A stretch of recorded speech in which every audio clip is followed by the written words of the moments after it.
Hey guys, we're back, and in this video, we're going to be covering Productivity Essential number 2.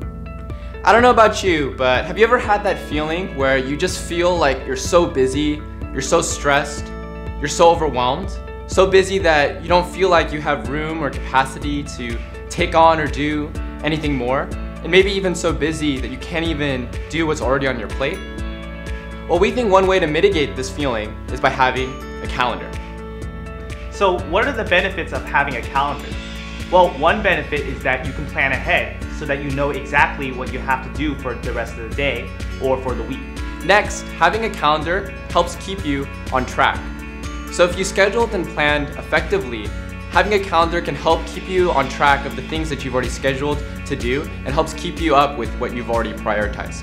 Lastly, we think calendars will help you reduce anxiety, because if you know exactly what you have to do for the day or what times you're free in the day, then it helps reduce the number of things that are on your mind. Next, we wanted to go through 5 tips on how to effectively use a calendar. We hope that these tips would be helpful to those of you who are trying to get into the habit of using a calendar, but might not be sure what are the best ways to use one. So like To-Do List, there are many calendar apps out there, but we both think and both recommend to you one that we think is very effective, and that is Google Calendar.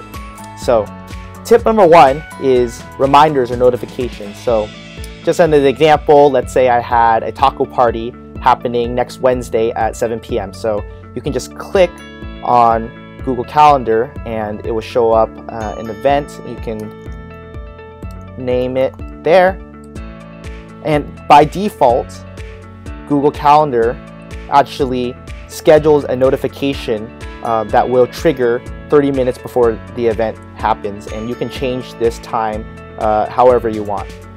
It really helps to have the Google Calendar app on your phone as well, so that these notifications can appear on your phone. Tip number 2, set recurring events. Now, let's say that my taco party happened every Wednesday, and it would suck if I had to create an event for every single Wednesday. So what I can do in Google Calendar is, if you go to Edit Event, you can actually set the frequency of this event, and you can see that there's so many options here. For me, I would want to set this weekly on Wednesday. And if you can see, that event would appear next Wednesday and the following Wednesdays as well. This reduces the amount of time that you have to spend planning out your schedule for the day if you have recurring events. Tip number 3, color code your events. Now, this calendar is mostly empty, but imagine if it was filled with lots and lots of events.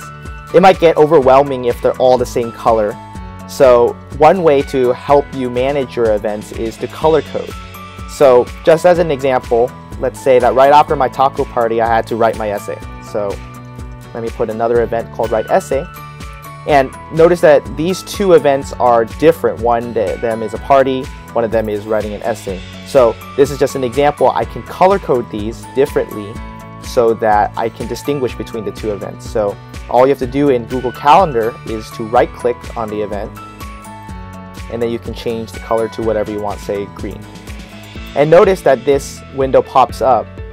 You can actually change this event for all of the occurrences. So every Wednesday, you can set it to green, and then you hit OK, and everything will turn green. And then let's say I wanted to color code my Write Essay red. And now it's just an easy way to distinguish between the 2 different types of events. Tip number 4, scheduling in times when you're going to work and be productive. When you take a look at your calendar and you see where there's free space, we think that an effective way to use your calendar is to schedule in the things on your to-do list, or maybe times when you're going to work or study, and throw that into your calendar. Tip number 5, you don't have to schedule in every single minute of your life. While we think it's good to schedule in times when you're going to be productive, we just want to say, don't feel super stressed or anxious when looking at your calendar and looking at that white space or that blank space. You don't need to schedule in every single minute or every hour of what you're going to be doing on your calendar. So that's all that we have today. We hope that you found these 5 tips to be helpful. So see you next time, and stay productive.